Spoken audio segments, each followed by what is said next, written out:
Live life in Christ.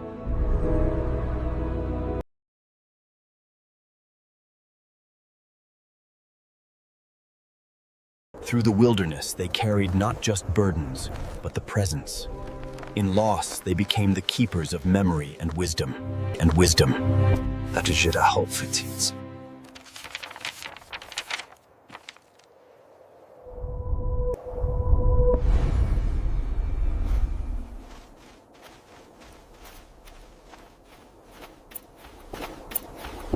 Holy, holy, holy, filled with glory. As it is written here, we must remember the law.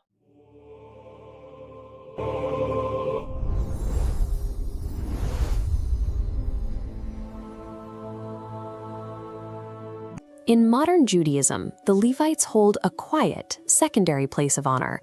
When the Torah is read in the synagogue, they are the second group called up to the platform. Before the priestly blessing is recited, you will see a Levite step forward to pour water and ceremonially wash the hands of the Kohanim.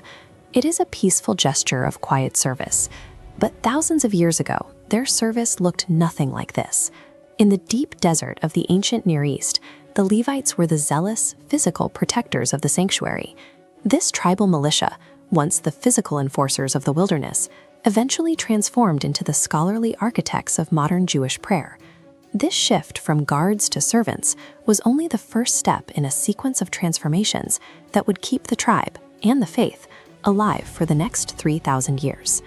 This pattern of distinction began during the centuries of Israelite enslavement in Egypt. Surrounded by a powerful pagan empire, the Israelites faced constant pressure to adopt local gods and customs. Before any written law existed, the tribe of Levi set themselves apart. They focused on oral tradition, passing down the basic customs and monotheism of their ancestors, Abraham, Isaac, and Jacob, keeping that identity alive while others assimilated. The crisis that elevated them occurred at the base of Mount Sinai. While Moses was away on the mountain, the newly freed Israelites panicked and built the golden calf, reverting to the idol worship they knew in Egypt.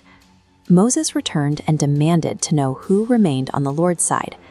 The Levites, and only the Levites, rallied to him, using force to defend their monotheistic tradition against the idolaters. This act of zeal changed their status forever. They ceased to be an ordinary tribe and were consecrated as a permanent, sacred workforce, subsisting entirely on the community so they could serve God full-time. In the desert, this dedication translated into grueling physical labor. The Levites served as a highly organized logistics corps for the tabernacle, responsible for dismantling, carrying, and rebuilding it every time the Israelites moved. This schematic shows the specific roles of the three Levitical clans. The Kohathites carried the most holy objects. Items like the ark and the menorah had to be covered in cloth. Touching or even seeing them directly was a capital offense. The other two clans handled the heady transport. The Gershonites hauled the massive curtains and coverings, while the Merarites transported the structural frames, the heavy wooden pillars and bases that took the sanctuary together. When the nation stopped to camp, these three groups physically positioned themselves in a ring surrounding the sanctuary. They stood as an active buffer, ensuring no unauthorized person wandered too close to the holy precinct.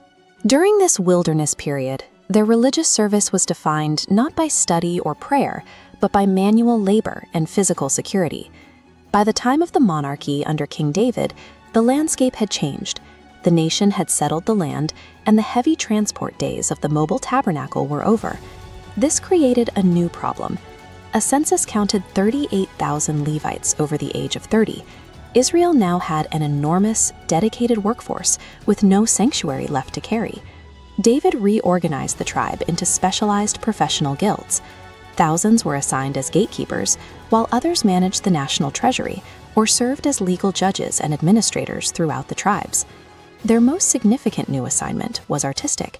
David appointed figures like Asaph and Heman to lead grand musical choirs, turning the Levites into professional singers and musicians who led the nation's worship with lyres and harps.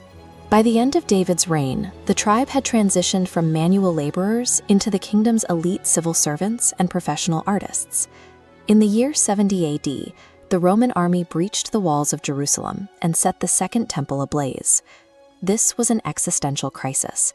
Without a physical sanctuary to guard, sing in, or clean, the sacrificial system halted, and the Levites' primary job description vanished. To survive, they returned to their earliest roots. Since they could no longer protect a physical space, they shifted their focus to protecting and preserving knowledge. They transformed into scribes and Torah scholars, teaching the laws and narratives to a scattered people, and helping build the synagogue system that would function anywhere in the world. The music and psalms originally composed for the temple were adapted into the spoken liturgy, creating the structural template for all future synagogue prayer. The Levites ensured their legacy by moving beyond their ancient physical duties. By evolving into an intellectual foundation, they helped the faith outlast the empire that destroyed its home.